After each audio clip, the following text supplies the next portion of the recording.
Selamat pagi, Assalamualaikum warahmatullahi wabarakatuh. Kesempatan kali ini saya akan mempresentasikan seminar proposal tugas akhir saya dengan judul Implementasi PLC dan SCADA pada modul latih Sistem Pengolahan Air dan dengan subjudul Netralisasi pH air baku pada Sistem Pengolahan Air. Ini adalah diagram berpikirnya.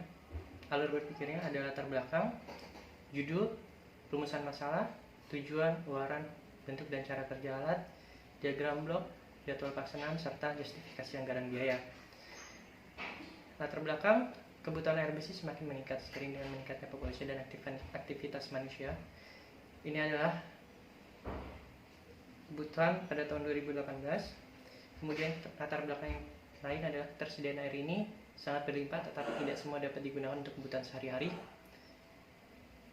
Kemudian kecepatan dosing pump injeksi larutan tidak dapat diatur. Rumusan masalah yang pertama, bagaimana hasil integrasi antara PFD dan PLC MD21 dengan protokol Modbus pada modul latih sistem pengolahan air. Yang kedua, bagaimana perancangan kontrol flow rate pada proses chemical dosing modul latih sistem pengolahan air. Yang ketiga adalah bagaimana hasil nilai tuning parameter PID yang digunakan untuk mengatur nilai laju aliran air dan netralisasi pH air baku pada modul latih sistem pengolahan air.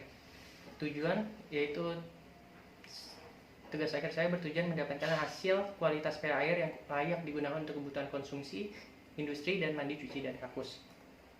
Luaran saya bagi dua, yaitu luaran wajib dan luaran tambahan. Di luaran wajib ada modul latih water treatment plant berbasis PLC dan SCADA, kemudian laporan tugas akhir. Pada luaran tambahan ada hak cipta, publikasi media sosial, draft artikel jurnal nasional, dan yang keempat ada job sheet. Metodologi penelitian ada studi literatur, pemilihan komponen, perhitungan dan pemodelan sistem kontrol dengan metode yang nanti akan digunakan, pemrograman PLC, pemeriksaan dan kalibrasi perangkat elektronika, instrumen dan controller, simulasi dan uji program, dan yang terakhir adalah uji coba tahap akhir. Inilah bentuk dan cara kerja alat. Dimulai dari kemudian inisialisasi sensor pH dan sensor flow rate, kemudian pembacaan nilai flow rate dan derajat keasaman pH, kemudian apakah flow rate mencapai nilai set point dan pH sama dengan 7 atau netral. Jika iya, maka motor pompa dan SOV akan on. Kemudian pembacaan nilai kekurangan air, dan apakah nilai kekurangan sesuai. Jika iya, maka air bersih dan air siap untuk digunakan.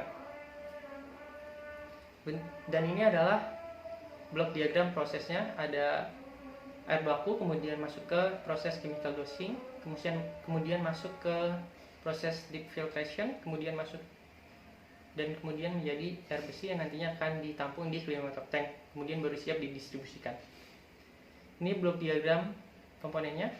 Ada input, diantaranya adalah flow transmitter, sensor pH, sensor conductivity, pressure transmitter, push button, dan sensor level.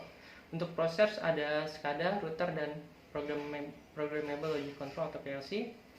Untuk output ada VFD, dosing pump, solenoid, dan motor. Ini jadwal pelaksanaannya. Penetapan rencana kerja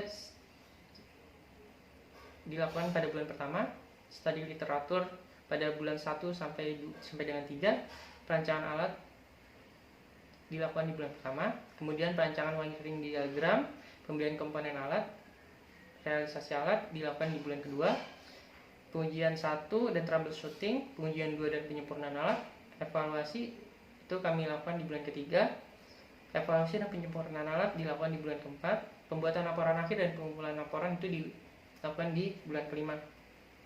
Ini adalah justifikasi anggaran biayanya. Yang pertama ada peralatan yang diperlukan, itu berkisar 3,8 juta. Kemudian ada bahan habis pakai seperti pipa, mur, baut, dan lem, itu sekitar Rp470.000. Dan lain-lain seperti pembuatan proposal itu biayanya Rp200.000, dan total anggaran berkisar Rp4.470.000. Terima kasih.